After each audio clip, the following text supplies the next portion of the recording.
You're listening to Worth Electronics What's Up Radio podcast, where each week we are seeing what's up in the world of electronics and PCB design. We'll be checking in with our leading industry experts and Worth Electronic technical specialists who will shine a light on our topics. We have energy harvesting, wireless power transfer, EMI issues, and so much more. Tune in to get technical design tips and applications during your commute, at your desk, or wherever you might be with Worth Electronics What's Up podcast. On today's podcast, we are talking about optimizing EMC filtering for a DC to DC switching controller. Modern power supplies need to reduce power loss in order to remain efficient. Switch mode power supplies and DC to DC switching controllers are state of the art, and they allow for great efficiency.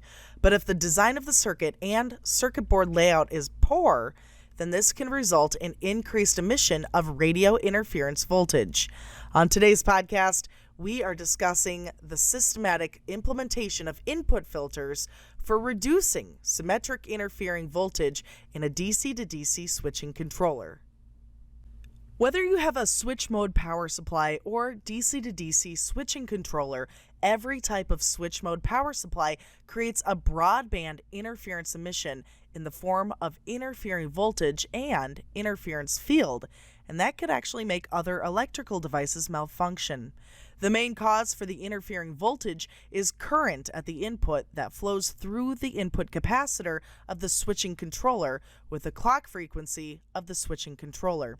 It causes a voltage drop, V ripple, through the ESR that consists of a proportional percentage by the ESR and an integrated percentage by the capacity.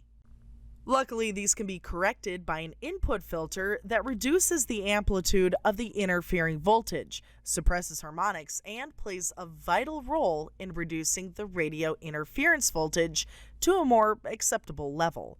Our example comes from a generic standard, EN 61000-6-4, establishes at 150 kilohertz a limit value of the virtual peak value of 79 decibel microvolts. The current market for passive components offers a pretty vast portfolio of more ready-made filters that are marketed with high insertion loss.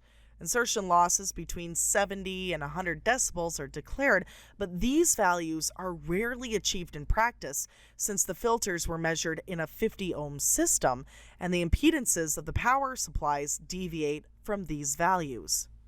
This means that the development of an individual filter is recommended. So to begin with, the interference type should be identified for developing your input filter. A distinction has to be made between differential mode and common mode noise. A filter is employed at the input of the switching controller to suppress the differential mode noise. Even during development, the measurement of the interfering voltage can be carried out with a line impedance stabilization network, also known as an LISN or LISN, and a spectrum analyzer. Based on this setup, the pure differential mode noises can be measured because the reference potential is the switching ground and not the reference ground. The LISN has the task of uncoupling the interfering voltage as an alternating quantity. The internal low-pass filter of the LISN prevents other electrical devices that are attached to the public power supply from malfunctioning. Our first attached figure shows the interfering voltage V noise in decibel microvolts of a DC to DC step-down controller, measured this way, that has a switching frequency of 2 megahertz, an input voltage of 10 volts, and an effective input current of 0.7 amps.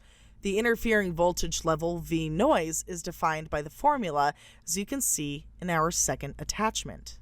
Clearly visible is the fundamental corresponding to the switching frequency. The harmonics, which go as high as the upper megahertz area, drop in amplitude, but are still above the limit value. At 116 decibels over 1 microvolt, the fundamental has its greatest amplitude. Based on this, the V ripple can be determined, making the V ripple 631 millivolts, which means an input filter is obviously necessary. So how much influence does the switcher's control loop actually have? We're going to examine an input filter that's been fitted to our previously mentioned switching controller. A low-pass filter is built from a coil. In this case, it's the Würth Electronic WE-PD2. It is unshielded and inductance of 1 microhenry, self-resonant frequency of 110 megahertz, and a DC resistance of 49 milliohms. We also included a capacitor from the FK series. It's electrolyte and has a charge of 10 nanofarads. The filter is placed in front of the input capacitor of the DC to DC switching controller. To begin with, the coil generally loses its filtering capacity in the upper frequency range due to the parasitic capacity, so a filter coil with a high self-resonant frequency should be selected. To avoid saturating the core of the filter coil, the permissible saturation current of the filter coil should be at least 10% above the peak value of the input current. Here, an RDC is advisable that is as low as possible to minimize the DC voltage drop.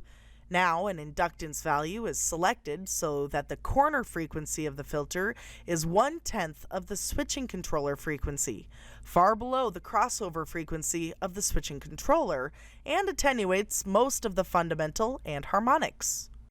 With its corner frequency, the input filter features resonance overshoot and is of the highest quality, which is why it's necessary to attenuate the filter. A safe distance is important to have between the filter corner frequency and the crossover frequency of the switching controller. This helps ensure the stability of the switching controller loop. If these frequencies were to overlap, oscillation comes up at the switching controller input, and the controller could no longer respond quickly enough to a change in the input voltage. This is caused by the negative input resistance of the switching controller. In theory, P out equals P in applies to the switching controller. This means that if the starting conditions of the switching controller are constant, the input current will decrease as the input voltage increases. This effect is due to the negative input resistance of the switching controller. But this is a large signal analysis. Due to the components in the switching controller that depend on frequency, the input resistance is dynamic and therefore requires a small signal analysis. As a practical tip, it's recommended that the impedance of the input filter be kept much lower than the input impedance of the switching controller Z-in. Generally speaking, the filter coil does not cause the electromagnetic fields to radiate, so an unshielded one like the WE-PD2 could be selected.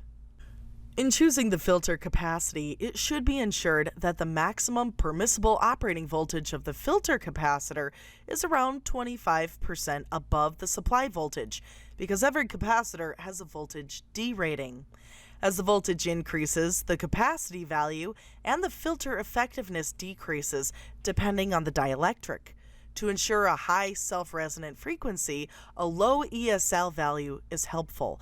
As an exception, a relatively high ESR could be used here because the ESR deliberately reduces the quality of the filter and attenuates the resonance overshoot of the low-pass filter. The selection of a relatively large filter capacity and small filter coil is recommended because the increase in inductivity lowers the small resonant frequency. Selection of an electrolyte capacitor as filter capacitor is best. To avoid mismatching the impedances, it's important to choose the right arrangement of the filter elements. Due to the input capacitor, the input impedance of the switching controller is less than that of the power supply, so the filter coil should be located between the power supply and the input capacitor of the switching controller. The filter capacitor will subsequently be connected after the coil and parallel to the power supply. The filter coil counteracts the ripple current, and the filter capacitor bypasses the interfering voltage after the ground. In our attached figure 3, you'll see the new result of the interfering voltage measurement with the additional input filter. The filter coil as well as the filter capacitor were able to attain an excellent result even with these low inductivity values of 1 microhenry and a capacity of 10 microfarads. The amplitude of the fundamental was attenuated by 30 decibels. The amplitudes of the high harmonics disappear in the ambient noise. The inductivity value of the filter coil can be increased further for greater attenuation of the fundamental and entire low frequency range. Further adjustment of the filter makes an insertion loss of more than 40 decibels possible. To sum it up, an input filter is indispensable and should be considered even during the developmental phase to help you save time and money in the long run. The differential mode interference can be suppressed at the DC to DC switching controller with an LC filter, and the interfering voltage can be reduced to an acceptable level. If the input filter is well designed and the passive filter elements are sensibly chosen, the higher possible insertion loss can be attained while maintaining the stability of the switching controller. You're listening to Worth Electronics What's Up Radio podcast, where each week we are seeing what's up in the world of electronics and PCB design. We're checking in with leading industry experts and our Worth Electronic tech specialists. We're going to shine a light on our topics such as energy harvesting, wireless power transfer, EMI, and more. Tune in to get technical design tips and applications during your commute, at your desk, or wherever you might be with Worth Electronics What's Up podcast.